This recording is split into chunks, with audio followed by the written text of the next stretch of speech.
Disclaimer: all information is provided in good faith, however, we make no representation or warranty of any kind, express or implied, regarding the accuracy, adequacy, validity, reliability, availability, or completeness of this information. Thank you.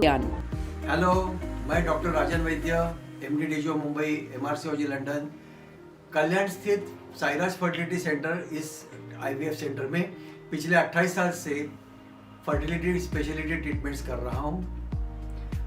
आज की इस video में हम देखेंगे कि आजकल जिसकी मात्रा बहुत बढ़ चुकी है वो पॉलीसिस्टिक ओवेरियन डिसीज या पॉलीसिस्टिक ओवेरियन सिंड्रोम, ये क्या होता है और उसका क्या इफेक्ट्स स्त्री के शरीर पे होता है। तो पॉलीसिस्टिक ओवेरियन डिसीज या सिंड्रोम ये महिलाओं में होने वाला एक हार्मोनल असंतुलन का परिणाम है, जिसका इफेक्ट ना ही केवल रिप्रोडक्टिव सिस्टम पे पड़ता है, लेकिन शरीर के स्त्री के अन्य सिस्टम्स पे भी होता है।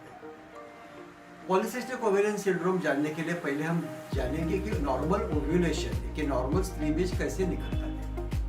स्त्री के पीरियड के सेकंड डे से स्त्री बीज बढ़ना शुरू होता है,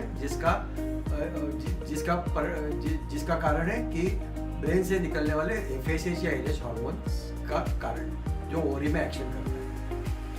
एक ठराविक अवस्था स्त्री बीज के आने के बाद ब्रेन से एलएच नाम का हार्मोन अधिक मात्रा में निकल के सर्ज बोलते हैं इसको हम, और जिसकी बदौलत फिर ओव्यूलेशन होता है। ये पूरी प्रोसेस में एलएच और एफएसएच ये दोनों हार्मोन्स जो ब्रेन से निकलते हैं उसका एक ठराविक संतुलन होना जरूरी होता है। पॉलीसिस्टिक ओवेरियन डिसीज की स्त्री में एलएच नाम के हार्मोन का बहुत प्राबल्य रहता है, जिसकी बदौलत स्त्री बीज बाहर नहीं निकलता ओवरी के और उसका सिस्ट में रूपांतर तैयार होता है। और ऐसे अनेक सिस्ट हर महीने में इकट्ठा होती है, जिसकी वजह जो ओवरी का वॉल्यूम बढ़ाती है, और ये ओवरी का वॉल्यूम बढ़ता है और ओव्यूलेशन नहीं होता है। इसका परिणाम स्त्री की जो मासिक जो माहवारी है वो नहीं आती है, वो विलंब से आती है, और जब भी आती है तभी ज़्यादा खून जाता है महिला में। और भी एक चीज़ इसकी वजह से होती है जिसको हम बोलते हैं कि एंड्रोजेनिक एक्सेस। हर एक स्त्री के ओवरी में से स्त्रीजन्य हार्मोन के साथ साथ कुछ पुरुषजन्य हार्मोन भी निकलते हैं, लेकिन पॉलीसिस्टिक ओवरी से बाधित महिलाओं में एलएच के प्राबल्य के जरिए एंड्रोजेनिक हार्मोन ज़्यादा निकलते हैं, जिसका इफेक्ट उसके स्किन पर होना, स्किन ऑयली होना, स्किन में स्वेट, स्किन में पिंपल्स आना, और अनावश्यक जगह पे बाल आना, टेम्पोरल हेयर जो नॉर्मल हेयर होते हैं वो गिरना चालू होना, ये चीज़ें हो जाती हैं। इसका इफेक्ट अदर सिस्टम्स में कि ब्लड लाइपिड लेवल्स, डिसलाइपिडीमा हम बोलते हैं, वो बढ़ता है, जिसके कारण आगे चल के हार्ट डिसीज की शक्यता बढ़ती है।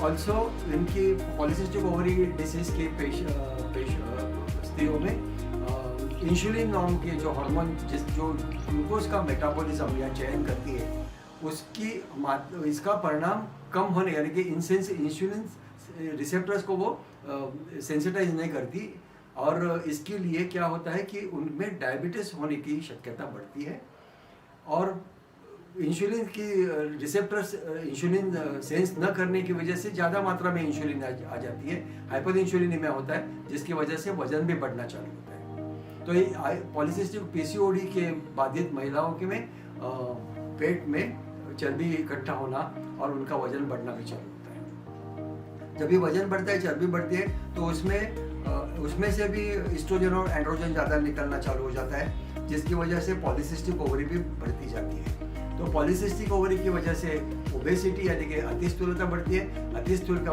की वजह से पॉलीसिस्टिक ओवरी का प्रभाव ज़्यादा बढ़ता है। तो ये साइकिल रोकने के लिए आगे हम देखेंगे कि लाइफस्टाइल मॉडिफिकेशन कितना इम्पोर्टेंट है।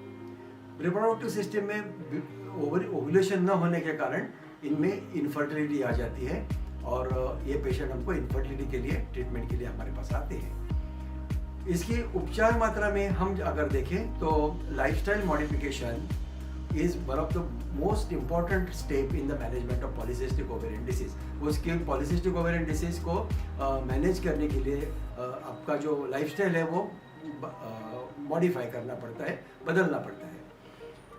जब भी ये डिसीज आजकल ज़्यादा क्यों पाया जाता है, क्योंकि स्ट्रेस लेवल स्त्रियों में बढ़ गई है, करियर ओरिएंटेड लेडीज़ हो गई है, खाने में जो नॉर्मल डाइट होना चाहिए उसके बजाय fat rich food, sugary food, उसमें उसका ज़्यादा ऑयली फूड, उसका ज़्यादा अंतर्भाव होने लगा है।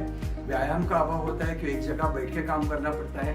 इस सब का एक परिपाक इसके लिए होता है कि पॉलीसिस्टिक ओवरी हो जाती है। तो खाने में कौन सी चीज़ लेनी चाहिए और कौन सी नहीं लेनी चाहिए? देखिए, कडधान्य एंड चिकन, फिश,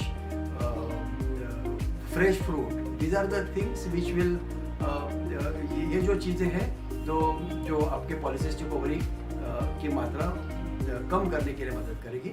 और sugary food, starchy foods, sweet foods यानी कि sweet fruit like chikoos etcetera, then all the other items like mithai etc, and then fatty foods like the readily available foods like burgers etc will definitely tend to increase the polycystic ovary tendency. Other thing which I would like to stress on the lifestyle modification is regular exercise. I definitely tell मैं मेरे patient को बोलता हूँ कि कम से कम 45 minutes daily exercise करना चाहिए, जिसमें आपका साइकिलिंग हो सकता है, स्विमिंग हो सकता है, या घर में बैठे हुए जैसे सूर्य नमस्कार या बैठक हो सकते हैं, जिसकी वजह से आपकी इंसुलिन की सेंसिटिविटी बढ़ेगी, इंसुलिन रिसेप्टर की सेंसिटिविटी बढ़ेगी और वजन कम होने लगा और पॉलीसिस्टिक होने का प्रवाह होना कम हो जाएगा। कुछ मेडिसिन भी हम देते हैं जो लाइफस्टाइल मॉडिफिकेशन के बाद मैं आपको मेडिसिन में आज टच कर रहा हूँ, क्योंकि lifestyle modification and the eating habit modification is most, ये सबसे इम्पोर्टेंट चीज़ें हैं। तो मेटफॉर्मिन जैसी जो चीज़ें हैं, जो इंसुलिन सेंसिटाइजर हम बोलते हैं, जिसकी वजह से डायबिटीज़ होने, शुगर का चयन यानी कि मेटाबॉलिज्म इम्प्रूव हो जाता है, डायबिटीज़ होने की शक्यता कम हो जाती है।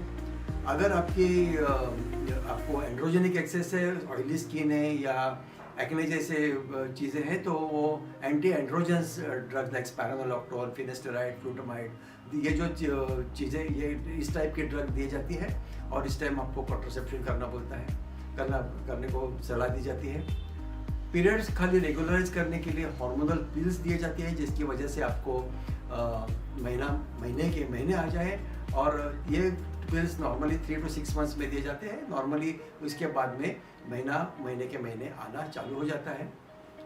और पॉलीसिस्टिक ओवरी अगर इनफर्टिलिटी के कारण की वजह से हमारे पास प्रेजेंट आ गए हो, तो हम ओव्यूलेशन इंडक्शन ड्रग्स, नॉर्मली आजकल जो हम पॉलीसिस्टिक ओवरी में ओव्यूलेशन इंडक्शन है कि स्त्री बीज निकालने के ड्रग जो प्रिस्क्राइब करते हैं, जो लेट्रोजॉल है, ये जो ड्रग है वो हम पीरियड के सेकंड डे से देते हैं और इस 5 दिन ये ड्रग लेना पड़ता है।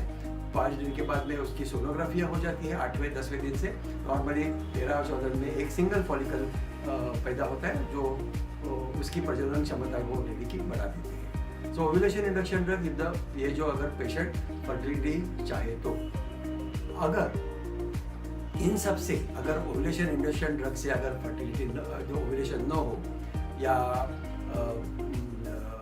फर्टिलेशन ओव्यूलेशन हो लेकिन प्रेगनेंसी न रह पाई हो, तो और एक ट्रीटमेंट हम करते हैं। जब भी ओवरी का वॉल्यूम बहुत बड़ा होता है, उसकी एंटीबॉडी हार्मोन बहुत ज़्यादा होती है, तो इसको हम लेप्रोस्कोपिक ओवेरियन ड्रिलिंग करते हैं, जिसमें एक छोटी सी भूल के बाद दूरबीन लेप्रोस्कोपी के जरिए हम उसके ओवरी में एक ठराविक electrical current through activated needle देते हैं, और जो उसका एंड्रोजेनिक स्ट्रोक यानी कि जिसको एंड्रोजेंस तैयार करने का जो उसका भाग है, उसमें हम इलेक्ट्रिकली नष्ट कर देते हैं, जिसको हम लेप्रोस्कोपिक ओवेरियन ड्रिलिंग बोलते हैं, जिसकी वजह से उसकी सेंसिटिविटी FSH-LH नाम के स्रावों को बढ़ती है और ओव्यूलेशन होने का गुड मैच्योर ओसाइट ओवरी से निकलने का शक्यता बढ़ती है। तो पॉलीसिस्टिक ओवरी के डिसीज़ के बारे में मैंने जितनी आसान से आपको इंफॉर्मेशन देना चाहता दिया है। इसके बाद आपको अगर कुछ जानकारी और जानना चाहते हो तो नीचे दिए हुए कमेंट बॉक्स में आप हमको ज़रूर लिखें, मैं या हमारी टीम में से कोई आपको ज़रूर इसका जवाब देगा। अगली बार मिलेंगे अगले वीडियो के साथ, जिसमें हम इनफर्टिलिटी से रिलेटेड संबंधित और कुछ टॉपिक्स पे चर्चा करेंगे। नमस्कार।